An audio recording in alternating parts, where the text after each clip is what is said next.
Coucou les loulous, me revoilà, cette fois-ci avec une histoire qui sent bon les gâteaux. C'est un conte qui s'appelle « Les gâteaux de Noël ont disparu », une histoire de Francesca Bosca, illustrée par Giuliano Ferri. Au village de Saint-Michel, le pâtissier travaillait sans relâche. Son four était allumé jour et nuit. Les fêtes de Noël étaient proches en effet, et il restait encore beaucoup à faire. Comme chaque année, les villageois se réjouissaient à l'avance en pensant aux délicieux gâteaux qui bientôt allaient être distribués dans toutes les maisons. Le petit Lucas aidait son père. Il mélangeait le chocolat, le beurre, la farine, le sucre et les œufs dans une grande terrine.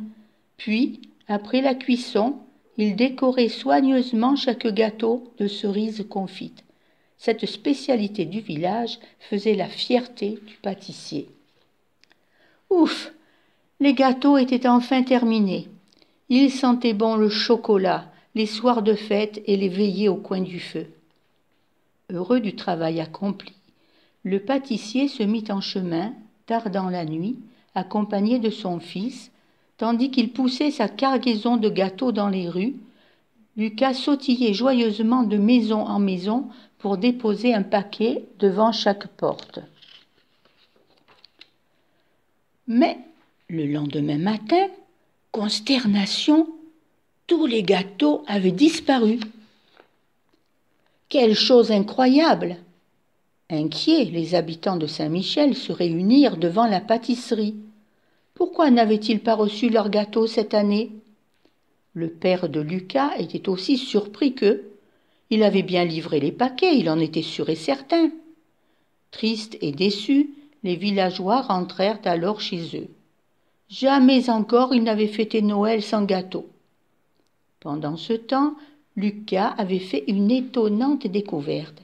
Dans la neige encore fraîche, il avait remarqué d'étranges traces de pas. D'où pouvaient-elles bien provenir? Lucas suivit les traces. Elles allaient de porte en porte, puis s'éloignaient du village. Elles le menèrent jusqu'à une maison, à demi enfouie sous les arbres, à la lisière de la forêt. Lucas regarda autour de lui. Personne en vue. Il frappa à la porte, frappa encore, pas de réponse. Prudemment, il ouvrit et pénétra dans la chaumière. Devant lui, soigneusement empilés les uns sur les autres, se trouvaient les gâteaux disparus. Lucas en resta stupéfait. Mais avant qu'il n'ait eu le temps de réfléchir, la porte s'ouvrit d'un seul coup et une ombre immense et menaçante envahit la pièce. C'était Bruno, le bûcheron. Sans un mot, il saisit le petit intrus et l'enferma dans une cage. Puis il s'assit et se mit à manger en poussant des grognements. Sous les yeux de Lucas, il engloutit ainsi tous les gâteaux, les uns après les autres. Mais dès qu'il eut avalé le dernier morceau, il se mit à gémir et à pousser des ouïs, aïe, de plus en plus déchirants. « Au secours, j'ai mal au ventre, je vais mourir !» gémit l'énorme bûcheron. Plié de douleur, il n'avait plus l'air si dangereux à présent. Lucas rassembla tout son courage. « Je connais un remède contre le mal de ventre, dit-il. Il faut prendre de la tisane bien chaude. C'est ce que maman me donne toujours quand j'ai mangé trop de chocolat. »« Par pitié, prépare-moi cette tisane miracle, supplia le bûcheron. Et il délivra Lucas avant d'aller se mettre au lit. Bol après bol, Lucas lui fit boire un grand pot de tisane. Et peu à peu, le malade se sentit mieux.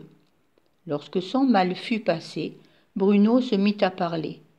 Il raconta à Lucas combien il se sentait seul dans cette forêt, comment chaque année il passait Noël sans personne avec lui, et comment il avait voulu gâcher la fête des villageois pour se venger.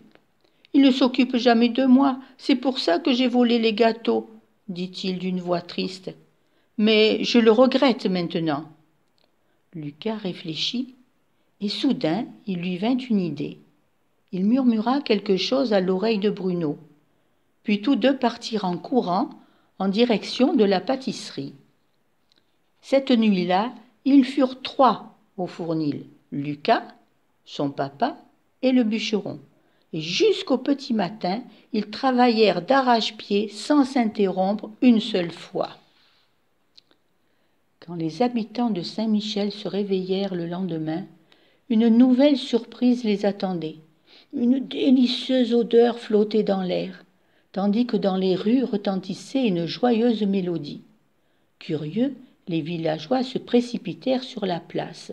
Là, des tables couvertes de gâteaux étaient dressées, et près d'elles, le bûcheron jouait de l'accordéon. Cette année-là, à Saint-Michel, c'est sur la place que tout le monde se réunit pour fêter Noël. Les villageois chantèrent et mangèrent des gâteaux jusqu'à la nuit tombée. On aurait dit que personne ne voulait plus rentrer chez soi. Lucas était le héros de la fête. On le soulevait de terre en criant « Joyeux Noël !» Bruno, quant à lui, avait trouvé un ami. Et depuis, à Saint-Michel, personne n'a plus jamais passé Noël tout seul. Et voilà, quelle belle histoire d'amitié. Bon, maintenant, si vous mangez du chocolat, régalez-vous, mais attention, un peu, mais pas trop, sinon après, il faut boire de la tisane. Au revoir, à bientôt.